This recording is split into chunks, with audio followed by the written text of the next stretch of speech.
Hi everyone, I'm Sonali from As You Are, and today we are talking to Pradipta Ray, a dear friend, a multi-talented person, and we're just going to invite her.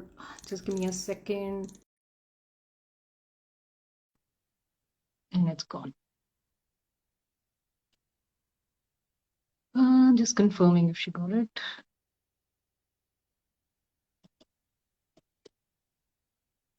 And she should be joining anytime soon. So, like I was saying, that she's a multi-talented person, artist, filmmaker, uh, animator, what have you. So I'm just waiting for another. She's joined. Um,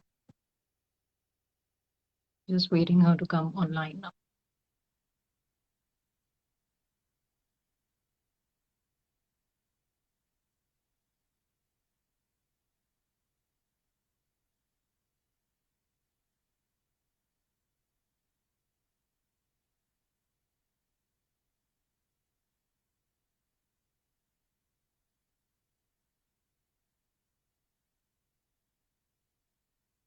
Some issue with her going live. Should be sorted. Yeah. Hi. Hi. Hi, Pradipta. Hi, Sonali. How are you? I'm good. How are you? I'm great. It's so nice to see you after such a long time. Yes, after how many? 2 decades almost, not 2 decades. Almost. Yeah. More Yeah. than that. Yes. Almost. But I'm delighted to see you, and I'm delighted to have you here because I don't know if I've mentioned this while we were at NIT, but you were one of my favorite people there. Oh, well, I think you made enough gestures then. Yeah. Yeah. I mean, showering your affection was enough for me to know that I was one of the very few favorites that you had. Yeah. Very few. You did not have, yeah. But one thing, I don't know again if I shared with you ever, but you were you were the first out and proud person that I'd seen in my life, coming from a very small town to NID. And I really admired you for that. I thought you had a lot of courage, but I loved the way you were, just yourself. But I'm sure it wasn't so easy to be like that. So how are you so comfortable with yourself? I don't know. I think it started from school, I would say, because school is probably the time where, or the phase where, trans individuals or say LGBTQI plus students, boys, girls, who otherwise had a different body language or different kind of behaviors, which is not very, not the heteronormative way. They are mostly bullied in that phase of life, I think, maximum. It starts from school. But then unfortunately or fortunately, I went to a very strange school in Calcutta, not a very well-known one, as far as, academics is concerned, but in terms of finding your voice or the kind of support that we had was humongous. I mean, those days in 80s, Christian missionary school, you didn't expect. I don't know what you expect, but certainly not, supporting four boys in a boys' school who were absolutely effeminate and who are coming to school wearing eyeshadows and strange things like that. And teachers were so supportive, and not only supportive, people who would try to bully us, they would be punished as soon as we would complain that somebody is bullying us. That's the first that I've heard. Yeah. I think probably the only school unofficially, unannounced, way back in 80s, they just were showering their affection. I wouldn't really say that they were trying to make a difference or bring in a change. It was just that they were just too affectionate towards all four of us. And I think ever since I was a little child, I always used to draw and paint. So that would make me a very popular student amongst, in the class. That was one extracurricular activity which I was probably good at. So, or not many people in my class were doing all that. So I think I enjoyed more attention, and not to speak of the fact that I was not that bad a student. I mean, I never liked to study like the mainstream padhai likhai, mathematics and all of that. I never liked to study, but I was not a dull student, so probably teachers would always keep telling me that everything else is fine, but you should really put in more effort. You could do much better, but you don't. so that was always the conflict, and I think it was more of affection. I mean, one can really glamorize or sort of sensationalize by saying that one Christian missionary school back in 80s did such a path-breaking thing, but it was just that I think Calcutta probably as a city or as a culture really gave everybody that kind of space or platform to do whatever they wanted to or they believed in. So without even judging people. So those were 80s, I think. Yeah. That's awesome. And so when I came to Eidi, I was not like that for a year. I mean, I took 1 year to become the way I was when you guys experienced. But yeah, the first year I thought probably NID might get a culture shock. So gradually, I took 1 year to actually show the confidence or sort of develop confidence in me. Because at NID also, we had a very different kind of environment, where teachers were only interested in your work. Yeah.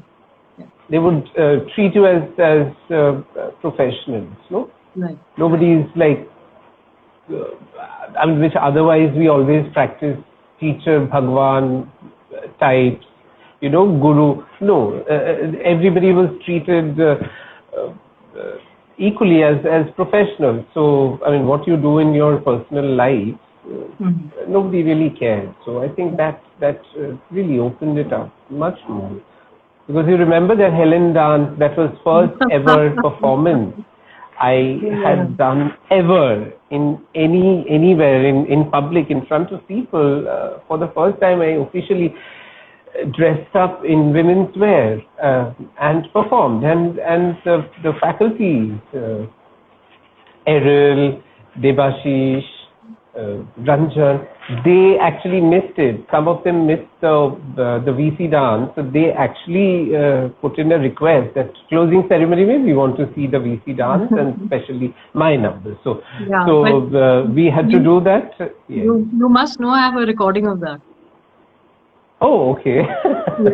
Oh, no, I am talking about the one previous year, I think, when you guys hadn't joined. Oh, I'm talking about the one when we were there and it was monsoon fiesta and you danced. Oh God, yeah. Don't show it to me now.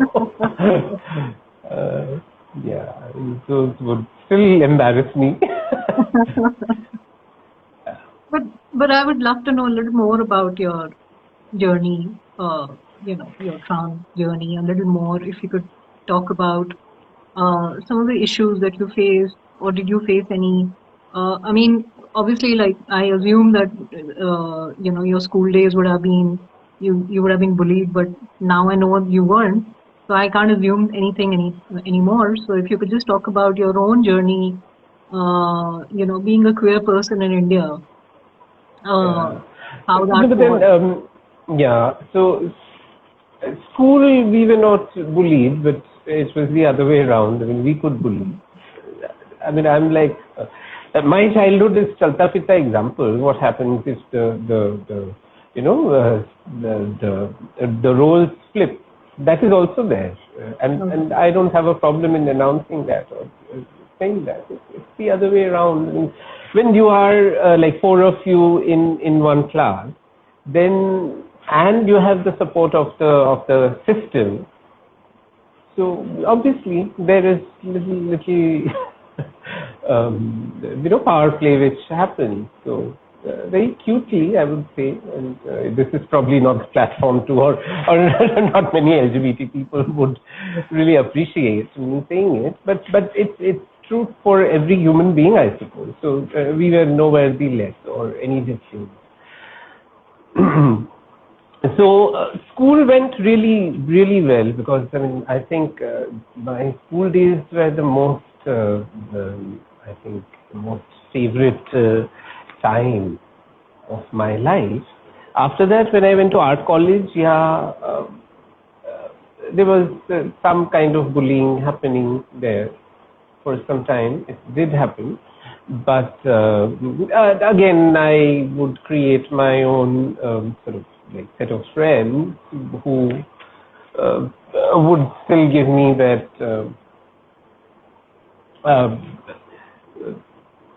enough courage to just be myself. But as you would step out of the house, you get into the bus or trams or public transportation, you go to a shop or a supermarket, wherever people are all the time giggling, and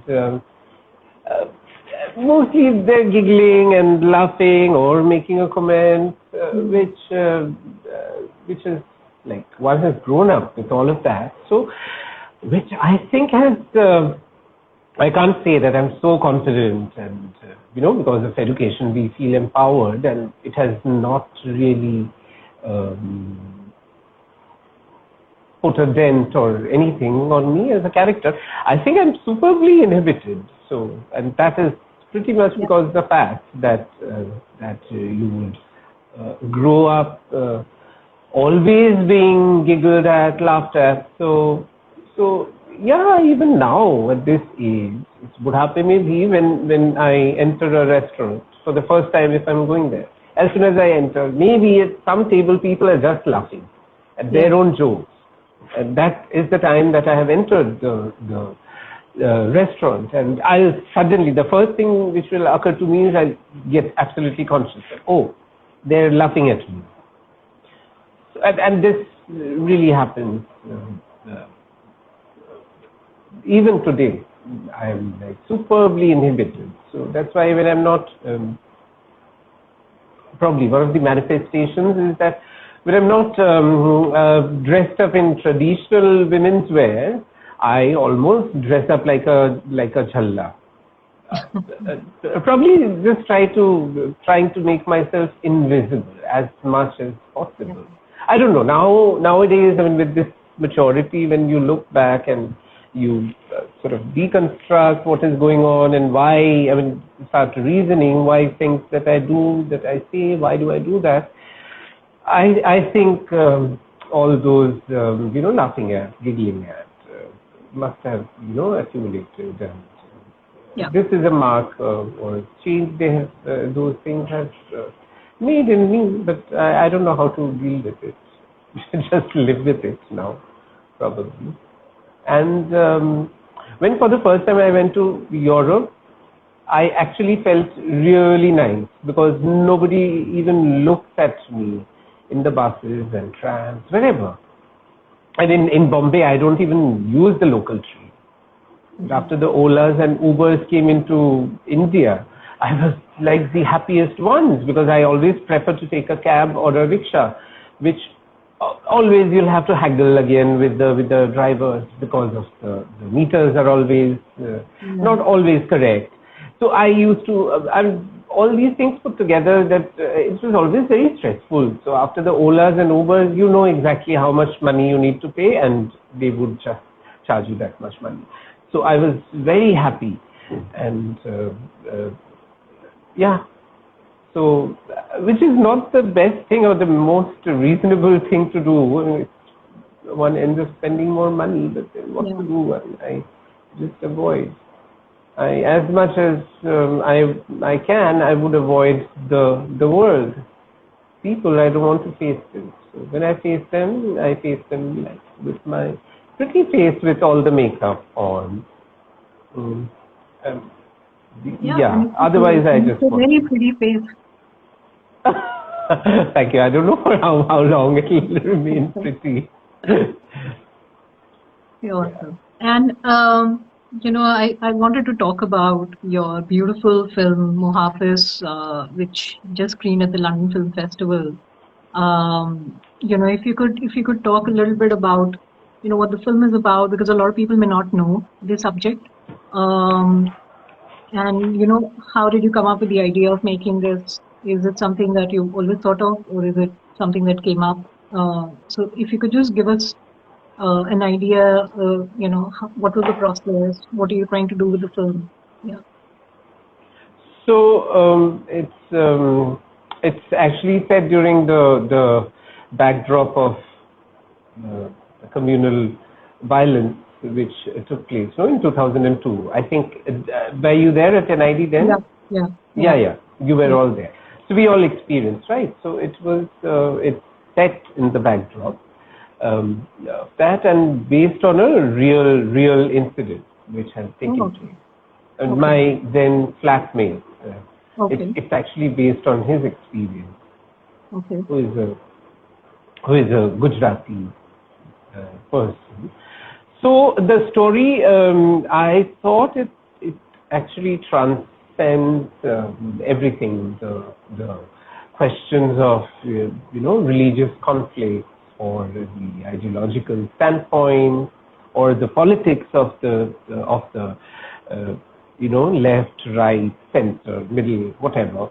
It's actually transcends all of that, and it addresses humanity and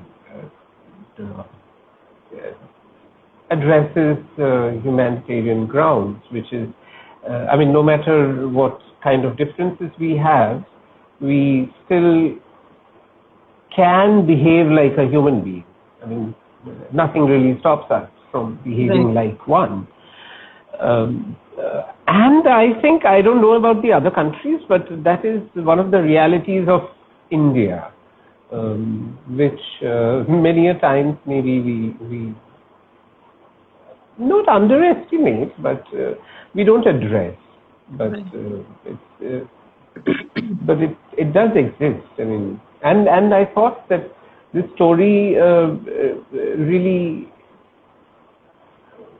talks about the triumph of being human over everything else, even at a crisis which is of that which is such an extreme sort of crisis. So I think initially I just thought that one act, which was, I can't give you the whole story because then, but the one scenario in the real situation, in the real event, which inspired me, that was very interesting, that inspired me, which is in the climax of the film. But later on, as I started developing the script, the screenplay, I, along with my co-writer, Ashutosh Pathak, who has always been my co-writer. I say that he writes, I just pretend to write. So him being a very close friend and close associate for almost 2 decades. And to some extent it's true also that he writes and I just pretend to write. So when we were writing and we were collaborating, over a period of time, and this writing process also took many years because many versions happened, and those versions, some were really melodramatic, very filmy, and all of that happened. So during that process, really, I got more clarity of what exactly that appealed to me, or what is there which is actually important and the most important aspect of the story there. So that one person is a religious minority, one sexual minority. So the religious minority has, homophobia and transphobia, and the sexual minority has Islamophobia. So it's like dealing with all of it together. So and that's what makes it so interesting. It's beyond the questions of the Hindu-Muslim, right, left, whatever. So I thought that's really the sweetest,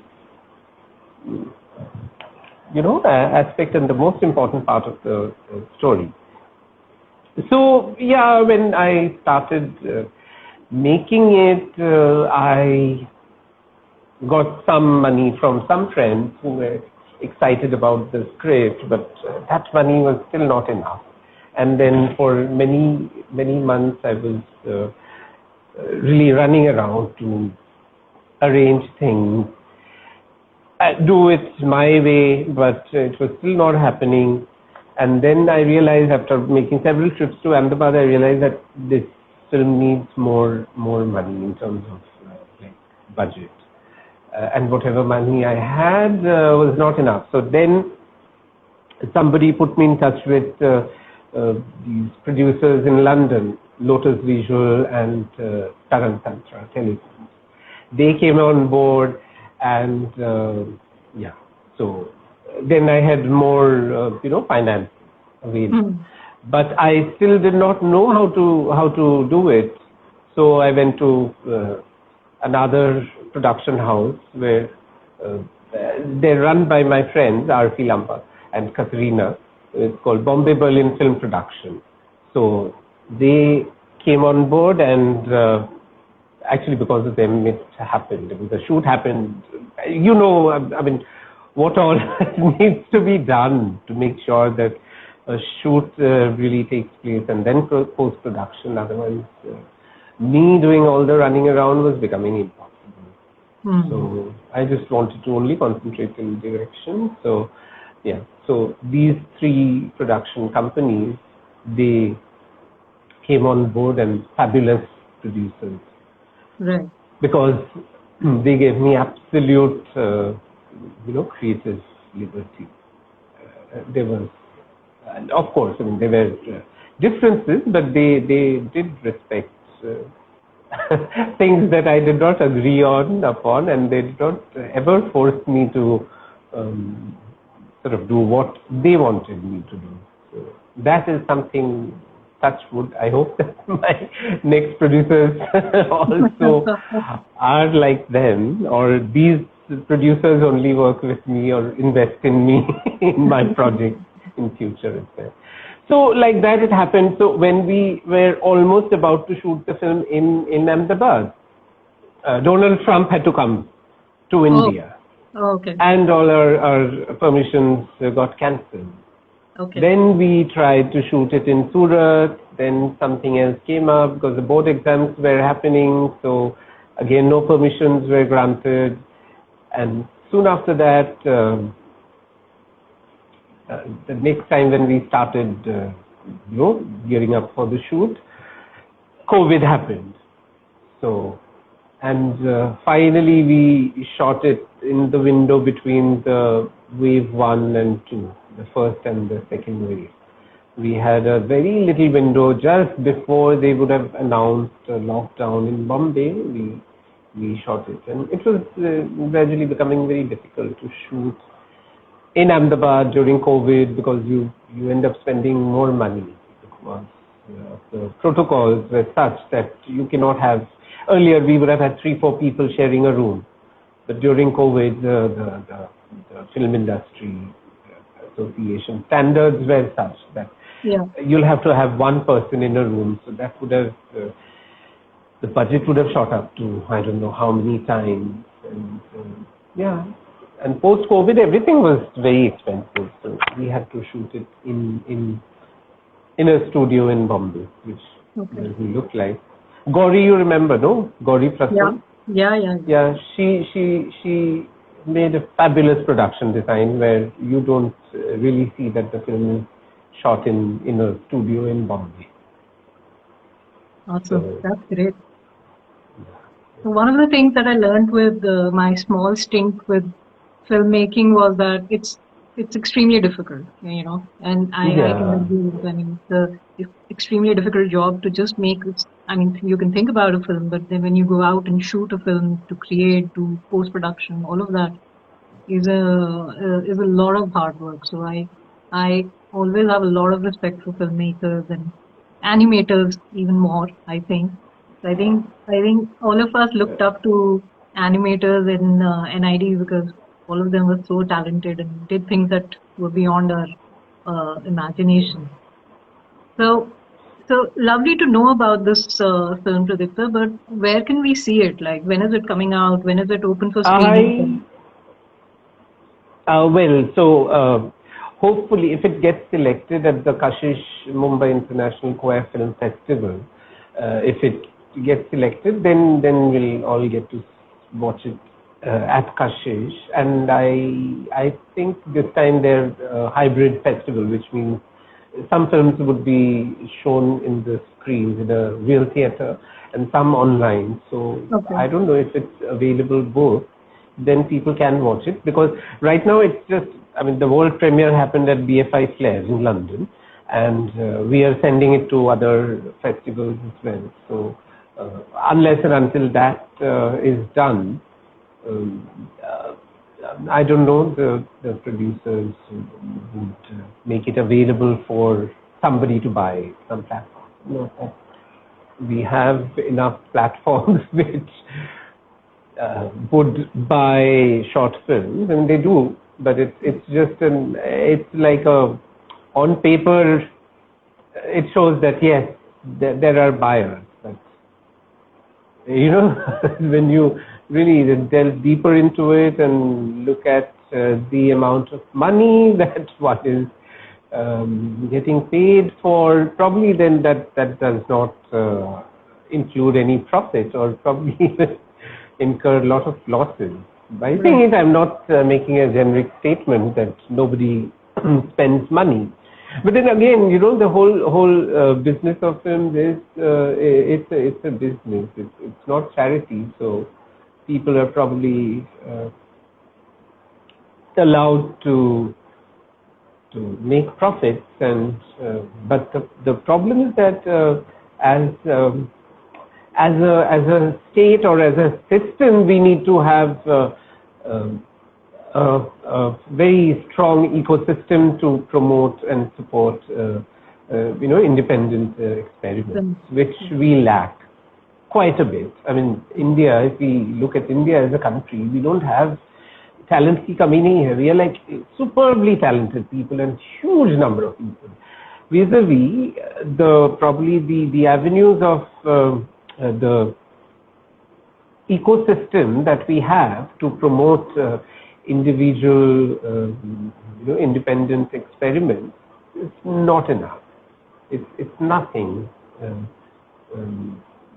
compared to the number of talents that the country has. So that is something which probably has to improve.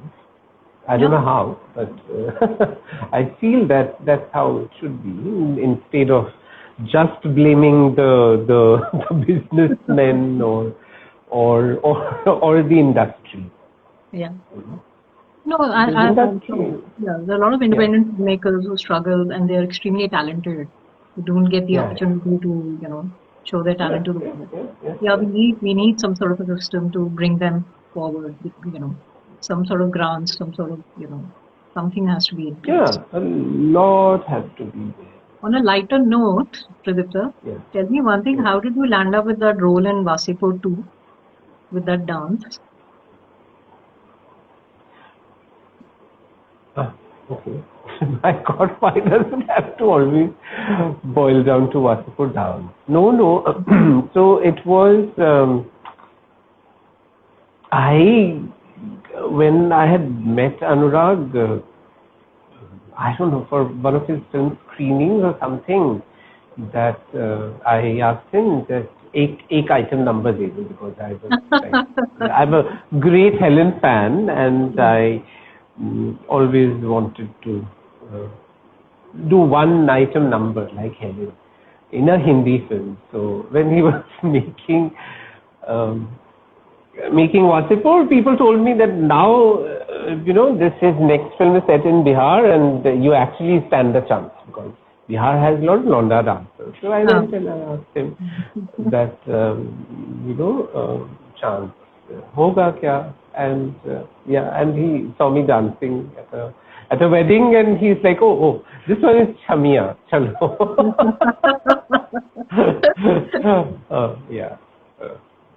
So that's how it was, and that's how spicy the story. If at all spicy. Yeah, because when I watched the film, I wasn't expecting you there. I didn't know you were there. Oh, okay. And when I watched it, I was like, I know this person, and this is the same. This was like Monsoon Fiesta happening again, Yeah. All the Indians would have had a blast. Yeah. And I would be hiding my face sitting in the theater. And then I realized that, I was looking very pretty on screen. Nobody will recognize. But, actually dating sites pay. I mean, I thought that, after doing one item number, now I'll become a celebrity and, wherever I go, people would recognize. But only once I was going to my gym, I was, I think, buying cigarettes. And then suddenly, one teenager, I think, or early 20s, one boy, he came up to me and he's like, did you work in Gangs of Wasipur too? I said, which one? Like, that dance. I said, yes. Oh, cool dancing. And he left. I was like, oh my God.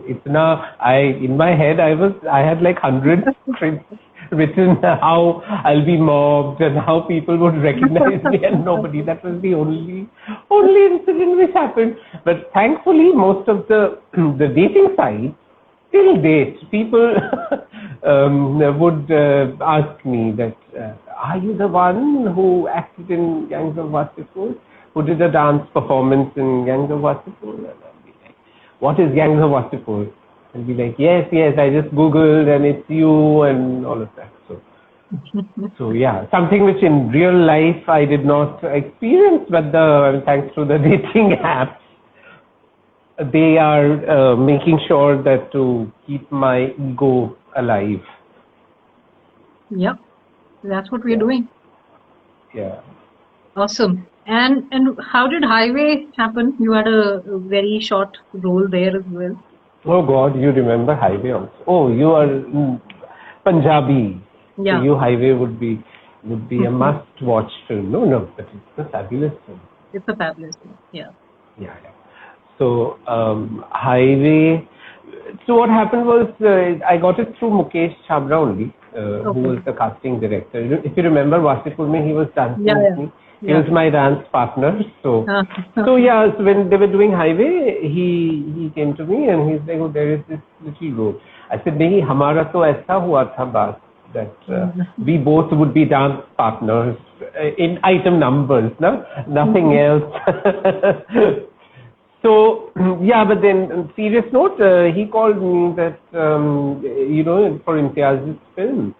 I said, but I don't know. I mean, all these, I'm always very skeptical about doing these little trans or gay or whatever roles, because unless and until I have absolute clarity about what kind of portrayal of the character which is going to happen, I cannot say yes. So I told him that please send me the script, the whole script. And the whole script nobody gives you. The whole feature film script nobody will give you for such a tiny role, right? Yeah. So they had given me 2 pages, but then knowing Imtiaz Ali as a director, he's very sensitive. So you don't expect him to have a very caricaturish portrayal. So I had said yes, and that's how it happened. And there was, if I can share the main reason behind saying yes to it. Yeah, please. So I had my selfish reason behind it. One was, getting to see how a director like Imtiaz Ali shoots. And the other thing was when highway was shot in Delhi, around 𝘞𝘌, I had to go to Calcutta to shoot my second short film, and I had to carry all my camera equipment and everything. And this is how the independent filmmakers they do cost cutting. So I told them that yes, you have to make sure that you pay air tickets, airfare from here to Bombay to Delhi and Delhi to Calcutta, because my air tickets would also be saved, for a film which I'm being the producer director. So they agreed very sweetly. They agreed and they said that, yeah, but if you're carrying too many things, then don't expect us to pay for extra luggage. Extra luggage ke liye utna shameless nahi hu. I am independent filmmaker, not so shameless. Yeah. So that was the other reason why I said yes. So it worked out well for you. I have a question from the audience. In your experience, how had been working with Indian teams and London teams?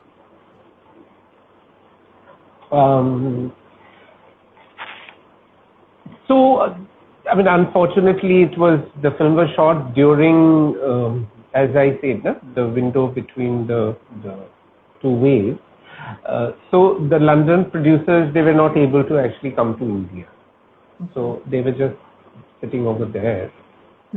But they were absolutely cooperative and very supportive throughout. So I think my Indian producer, RP, Katrina, they were always in touch with them. As a director, that's what I'm telling you. I was just making a film. Even though I'm producer-director, so I was just making a film without even being worried about the other producers, what they were thinking. They were just doing it amongst them, and RP was handling it at the shoot. So it was fabulous. But hopefully, in near future, I would actually be working with them in London or UK somewhere. But, awesome. Yeah, we wish that happened. It was very good. Yeah. And Bombay too, I've been working for so many years, so you already have a team of people whom you're comfortable working with, right? Like the DOPs and your Eidi. My associate was 𝘞𝘌. You know 𝘞𝘌, right? Yeah. So, like Gauri was there, then Raat Baki was the costume person. Okay. Raat Baki, you remember? I don't. No, I don't. Okay. Yeah. So he did costumes. So, a lot of Eidi people. Cool. Great. So lovely to have you here, Pradipta. Lovely talking to you. And it brought back a lot of memories of Eidi, and it was lovely to know about your film. And I wish you the best, and I hope it gets selected at various film festivals across the world, because the world needs to see more Indian content. Yeah. So all the best, and that's all I can say. Yeah. So no more questions from. No more questions, but you can answer if you have a question in mind. You can create your own question and answer. No. But how long can do we have? We're done with time, but if it's something interesting that you want to talk about, it's always good. No, it looks like people are not interested. No, you're getting a lot of love, but we have a lot of I love you. I don't understand that. It's just a button that one needs to press, and then a lot of love, animated hearts appear. But it's easier to now express love than it was earlier. At least people can share, but I don't think you seem to agree. Is it easier? I don't know. I'm very old-fashioned. I like it. I think the challenges that we had earlier, because there were no visuals available, people would create their own language of love, right? But nowadays, with this selfie ka zamana. I mean, if you've seen that the way films are visualized also has changed quite a bit, because depending upon the format, where people would be watching the films on. It could be a mobile screen, it could be a laptop screen. So based on the format, earlier lots of real long shots were used. Gradually, those are getting reduced, because pretty much because the fact that when you're watching a film on a computer screen, that long shot would look like nothing. So you can't really see the characters. So that's why it's that is something which is interesting. We may call it interesting, but I might not really agree or like it, because again, looking at the whole evolution of painting, fine art, depending upon the format and the kind of paint, pigments available, all the different languages evolved, right? But this is probably the evolution, the modern world, maybe. Yeah. But so. And what are your upcoming projects now? So I'm developing a couple of projects, so 2 web series and a feature film. Yeah. Oh, nice. Yeah. And when are they expected to be? No idea. They're like at a very initial stage. I'm a very slow writer. As I said, my co-writer, he actually writes, and I pretend to be writing. And none of these projects have him working on them, so it will take much longer time to probably get into the shape where I can say that I have something concrete. And anything where you I have want concrete to say? ideas. Oh yeah. Anything you want to say to the LGBTQ community watching you? Some message, some words of inspiration, something you must say. I think they don't need any words of inspiration. No? They're already quite able in India. No, aren't they? At least they know their rights, and yeah, they are quite able. But then again, one cannot generalize. Yeah. When we are talking about, making these statements, we are pretty much talking about the LGBTQI plus community who are living in the big cities, who are people like us. We are really not the country. Right. The country is people who are probably deprived of a lot of things. Absolutely. So yeah. When we say something, I mean, a question like that is very tricky and very difficult to answer, because the LGBTQI community in a country like India, the community has also got like so many sections, no? LGBTQI plus community in big cities of India, in smaller cities, in towns, in villages, in interiors. So they can never be one universal message. It's very difficult. Yeah. I mean, and whatever messages I would be able to give, it would again be for the LGBTQI plus big cities who exist in bigger cities. Because that's what I just said, no? It's such a mistake that they're able. They're actually not. Yeah. It's only the big cities that I covered in my head. So when we are even thinking, we are not thinking holistically, unfortunately. No? Right. So this is how not selfish, but this is how limited our thinking. Oh, yeah. So, I think spreading love is one very generic and filmy message that I can give. Spreading love. No, because really we are the ones who have been really discriminated and victimized and blah blah blah, all of that. And then if we again do the same thing, then I think the whole experience is really gone. Yeah, you're right. We need to have compassion to behave like human beings. Absolutely. That's what we all should do. Like if I expect someone else to understand and feel my pain, similarly I should also be open enough to understand the other person's pain. Absolutely. Like if you say in today's world that trans woman and a lot of things we address about the portrayals of trans women. But when we are talking about an industry or a country like India, where even portrayal of women is still not reached up to where it should reach in a modern world. I mean, what trans women are we talking about? Yeah. We would, of course, by default, we would be lagging behind, for sure.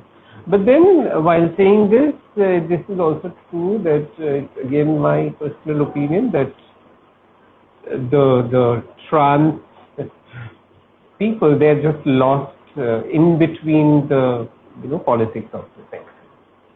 The trans community is just somewhere in between that.